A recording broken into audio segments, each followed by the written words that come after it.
Hey, what's up guys? Mr. Free Coiner coming back to you again today. I hope everybody's doing well and you're taking care of yourselves. Now, before I get into this, I do want to say I'm not a financial analyst. I'm simply sharing my thoughts and opinions. So please only take it as that and not advice in any way.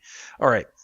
So as we can see here, XRP is sitting at 44 cents. Bitcoin is still sitting in its kind of range that around 8,600. It's been kind of bouncing between this and like 8,700. Keep seeing these articles talking about, oh, Bitcoin is doing this and that, and I take a look at it and I'm like, what are you talking about? It's $8,600, hadn't changed. So anyway, if we take a look at the charts here, of course, volumes are still, looking decent. Nothing much to look at here. It's cool. All right. So before I go any further, also, I do want to say, guys, I know most of you are completely cool with people making predictions. You're immune to it. And what I want to say is, if you're allowing people making predictions to get to you, you might want to step back and just kind of think about the market that you're in, okay? And think about what it is that people can and have the absolute right to do. All right. And yes, you have the right to get upset about it, but why? Why get upset about someone really just kind of going out on a limb and saying, hey, you know what? I think it's going to be here. It's quite okay. I think that a lot of people just spend too much time getting upset about things like that. It's just not necessary. There's far more to be concerned about than someone coming out and saying, hey, I think it's going to be at a certain price. Because to be honest with you, isn't that what you want? Don't you want XRP to be, more than $10 or $20? I have my prediction by the end of summer, $25, $20 to $25 at least. That's what I'm saying. We got Bearable Bull who has said $5 to $10 by the end of the month. Is it possible? Anything's possible. Is it likely? Don't think so, but hey, I would love to see it. Okay. And then you have the guy Awake, who's putting himself out there and just he's trying. I don't know. I think people would just find too many small little insignificant things to get all upset about, and just something I had on my chest I wanted to kind of get off.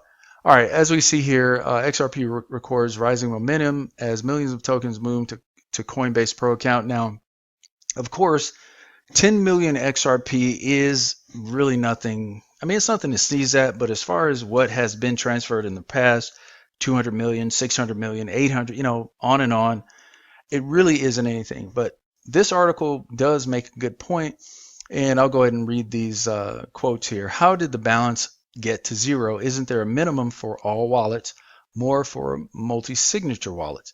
Okay, so yeah, when this transaction happened, it was 20 XRP was charged for the transaction, which depleted the account down to zero. Okay, so it was a valid question, I think, but here's the answer right here. And this is Coil Robertson, who is apparently a someone in the XRP community. He says a wallet can go below the reserve if it's the transaction fee that takes it below that threshold, right? The account is still active in the sense other accounts can interact with it, but it is no longer able to make transactions itself until it is funded back over that reserve, which I've seen that myself. I have a couple accounts that this happened with. It actually was charged like one XRP, which took it down to like 19 or 18 in that reserve. So yeah, I mean, it makes sense. I just thought this was kind of interesting that with this 20 XRP, reserve, the things that can happen with it. And also, I'm wondering what's going to happen once XRP does go up a bit higher, once it hits $10, $20 range. It'd be interesting to see if it still remains at 20. That could be one way to prevent too many people from actually opening wallets or actually buying XRP. So I don't know. We'll see. We shall see. let's move on. A new wave of institutional adoption for Ripple XRP. All right, so of course this is really related to SBI, and hey, they are going live in July. So guys, I'm really actually very excited about this. And Siam, although Siam did not give a particular release date or a date, but with the things that they did, it really seems like it's going to happen soon. So I mean, it's exciting. I'm really, and this is the reason why I'm saying what I'm saying about where the price could be. It could be more, and also I'm going to get into some other stuff too that I kind of talked about last night, and you guys got upset because I didn't go into it fully. Well, guys, look, I can't just throw information out there when somebody tells it to me. I take things like this very seriously, especially coming from the military. You have to be very careful when it comes to divulging information. It's just one of those things. And like I said, I take it very seriously. So, however, I did get permission to give a certain amount of information on it, a little more in depth. But all in all, it was not my decision to make. Okay, so yeah, again, this is related to SBI, and I mean, we all know what's going on with that. I'm not going to read the article. And here, of course, Ripple signs 2 to 3 institutional contracts a week on average, says head of banking at Ripple. So we do know that Brad did say this. And here, you know what? Actually, I'm going to read this very top part. Ripple, which has done a phenomenal job with regards to roping in partners, is signing 2 to 3 institutional clients a week on average, according to global head of banking at Ripple, Marjan Delatine. Delatine was speaking to Journal du Net, where she revealed the impressive statistic. The interview covered a range of topics, including a comparison to Swift, its customer base, its plans in Europe, and general strategy. When asked about how many customers Ripple has, Delatine said, since the end of 2018, more than 200 financial institutions have been in production at Ripple. This means that these companies have gone beyond the simple POC, proof of concept. We took years to sign the first 100 and 1 year for the other 100. On average, we sign approximately 2 to 3 financial institutions a week. Referring to the progress made in Europe, Delatine said that Ripple was in discussion with different French financial institutions and mentioned work with banks like Santander, Credit Agricole. We do not give the exact number of customers in Europe, but I can tell you that big European banks like Santander and Credit Agricole, are live on the network. Europe is an important market for us because the volumes of transactions made each year.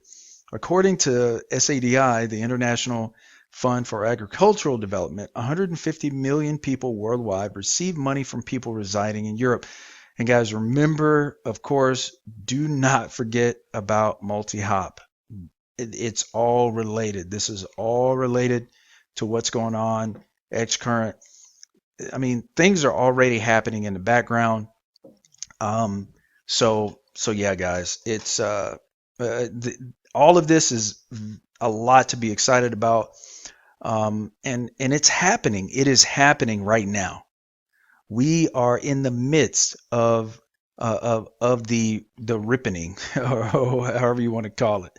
But I personally think, and I have heard some other people say as well, confirm what I'm about to say, that the main reason why the price is pretty much being steady or sitting where it is and not really doing a whole lot is for two reasons. It's being done to show how stable XRP can be, and it's being done through the use of bots. So, now is that absolutely correct? Well, you know what? I don't know. I don't work for Ripple, but we know, or at least I really believe that that it's manually being handled. I'll say that, and that may sound a little strange, but you know what? We're just going to move on. All right, Ripple's XRP is inferior to Bitcoin when it comes to cross-border payments. I find this very, very funny. Now, on one hand, they are correct when they say this: XRP is considered less liquid against multiple fiat currencies. Yes, as when it comes to between Bitcoin and XRP, yes, Bitcoin has more off ramps than XRP does. But to be honest with you, this is the thing: most exchanges do not allow you to go from crypto to fiat. And to be honest with you, I only need I have a couple that I use, which would be like Coinbase and Uphold. Maybe a couple more that I could, definitely use as ways to put money into my bank account because let's face it, once XRP really takes off and there's some major profits being made, we'll need many off ramps to actually do this because there's going to be a lot of congestion. I do believe, and this has been talked about by several people. So you need multiple off ramps to be able to do this, but it's not like every exchange lets you do it. So and like I said, on one hand, it's true, but on the other side, it really doesn't matter. The fact that XRP is so much faster than Bitcoin, it really doesn't matter. And really, when you go through this article, the things that they're saying, it just it's totally irrelevant. In my opinion, it's totally irrelevant. They're saying that what was it here? The number of Ripple gateways that exist hasn't changed in 4 years, and basically this is not true. This is absolutely not true. There are several exchanges right now that allow people to speculate on XRP and other cryptocurrencies. So you got BitTrue, and then as an off ramp, you got Coinbase. You have Binance that has increased its number of pairings with XRP. I mean, there are several, a Bitstamp, and I mean several other exchanges. So some of this stuff I just don't understand why they even bother to put this crap out. It just doesn't make sense to me. Now, if I'm wrong, guys, I mean, tell me, but I don't know. I don't think that's actually a true statement that was made. All right, Binance moves 1.6 billion in Bitcoin as Ripple fires off 200 million XRP in massive show of crypto strength. So yeah, like I said, 200 million XRP is nothing to sneeze at whatsoever. Now, it really doesn't go into much of it in here, but either way, I mean, uh, yeah, XRP is the way to go. I mean, I have nothing against diversification. I do have other coins, but as I've mentioned, XRP is my number one, and I'm not going too deeply into anything else because I know where this goes. Now, one thing I did want to talk about is BitTrue. They're doing a pre-sale of their BTR coin, right? Well, we are excluded from being able to participate. Now, granted, there are several other countries that are not allowed or rather, they're not including in this pre-sale. But it's very disappointing that we're consistently having to, especially now with this KYC stuff, because I actually was able to get into some different things before all of the KYC crap started. But yeah, it's just these are just ways to basically control us. And I'm gonna be honest with you guys, I really believe that. I mean, hey, I think we need to come together. Once this all is said and done, we sit back, bide our time, come together, and really try to do something about this. It's not going to get better. Okay, I'm just going to let you know. Power corrupts, but what is it? Total power or ultimate power, or however you want to say it, corrupts. Total power corrupts totally, or whatever. It's something along those lines. So we have given these officials, these people that are supposedly in, positions of power, we've given them too much power, and they will abuse it. And they have, and they are abusing it. I mean, I doubt very seriously anyone in this audience is actually going to do something wrong, as it relates to being involved in a freaking pre-sale.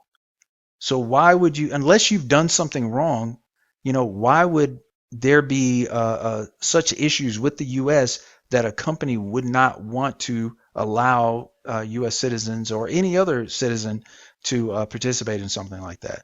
It's because we have allowed the fat rats to get too damn fat. So, and it's our fault. It's our fault.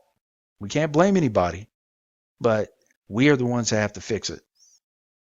Okay. Now, as far as the information that I did not kind of go into last night, so what the deal was is that I got some information where I was told that 17 months we are looking at generational wealth as far as XRP is concerned.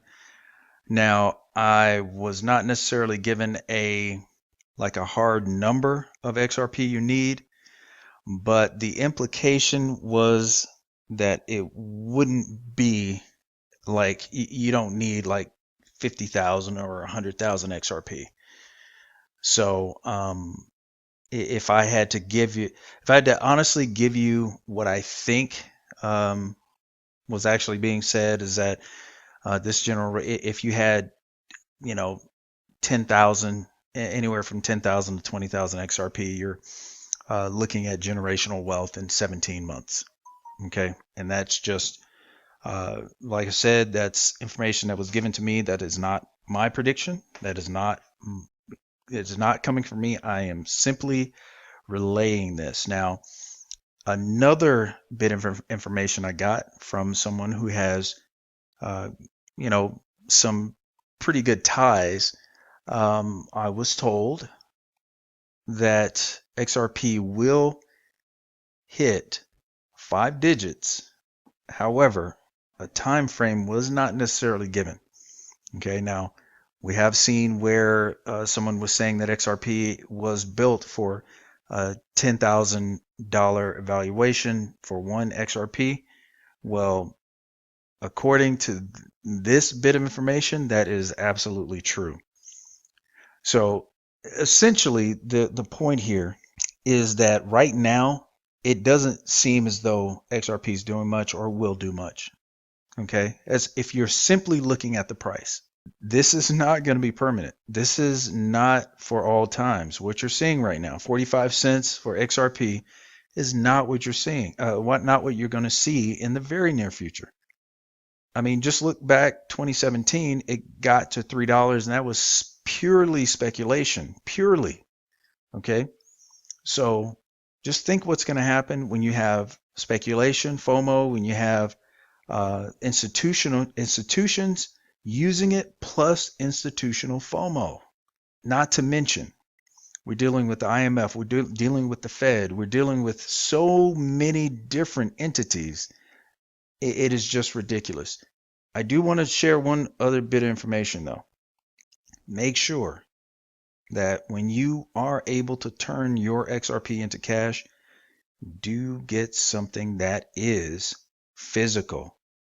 I know most of you know this, but get something physical, because the thing that always concerns me about this, crypto thing is, they can always turn off the power, or anything can happen. Power goes off. You're pretty much without your wealth for the most part. So it's never a bad thing to get land, build things on your land, get your physical gold and physical silver and other precious metals and precious stones even. So it's just a wise thing to do. That's what I'm at least planning to do. So anyway, guys, that's all I have for you tonight. I really hope this was informative and you liked it. I hope that kind of itched that scratch that I started last night. If not, sorry. That's all I have for you. That's really all I'm going to share. So, that's it, guys. Anyway, if you have not done so already, and you feel it was worth it, please go ahead and hit that subscribe button, also the like button, and also hit that post notification button so you know when I have posted again. Until next time, guys, this has been Mr. Freecoiner. Take care of yourselves, and God bless.